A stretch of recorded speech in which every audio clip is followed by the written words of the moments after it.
Hey guys, welcome back to David and Carmen VSG. So I am going to show you how I'm putting together one of my batch meals. I just get these little containers here at the dollar store. They have these little lids that go on top. You can throw them in the freezer and then pop them straight from the freezer to the oven. I made a bechamel sauce by melting 2 tablespoons of butter, real butter, and then I put 2 tablespoons of flour in that and kind of cooked that together for about a minute. And then I added about 2 cups of skim milk. I used the Fairlife milk, so it has a little more protein in it.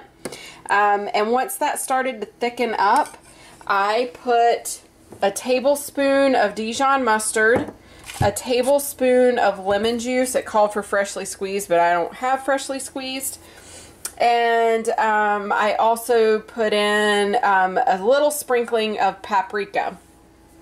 And then that'll just thicken up, and then you take it off the heat. So it turns into kind of a gravy. And then I also cooked 2 chicken breasts. So I divided those up into 4 containers, 2 chicken breasts into 4 containers, and that came out to roughly like 1.8 ounces per container. And then I've got my Danish brand ham here. It's just sliced lunch meat. You can use any kind of ham you like. This is just what David and I like. And I'm using 1 piece, 1 whole slice here for each container.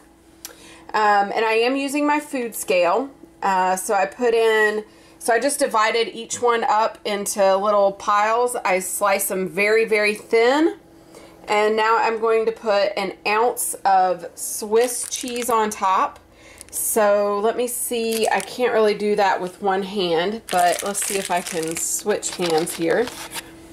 So I'm just going to kind of cut off 5 slices of cheese. I'm getting a little thick there, so let me see if I can thin it up just a little bit. And this last piece, I'm going to cut in half this way. Alright. And then because I want to make sure it's right around an ounce, I'm going to tare my scale or zero it out. And I'm just going to pile this right on top here. Oh, that piece is really thick, but see, I put that one piece is way too thick there because that's 1.3. Let me see if I can slice this in half again. Let's see how that does. That's still way too much. I sliced this way too thick with using the one hand method for cutting. So let's see here. Oh well, someone's just gonna have to eat a lot more cheese. You know what, I'll just leave it like that. That'll be just fine. So then I'm gonna take 1 nice big spoonful of the bechamel and make a mess with it. I'm just gonna pour it right over top. Kind of let it spread around. It looks like I have a little more in that other container. I'll divvy it up a little better, but that's kind of how I'm putting these together, and then I'll pop them in the freezer and they can just go straight into the oven at 350 until they're bubbly and golden when we're ready to eat them.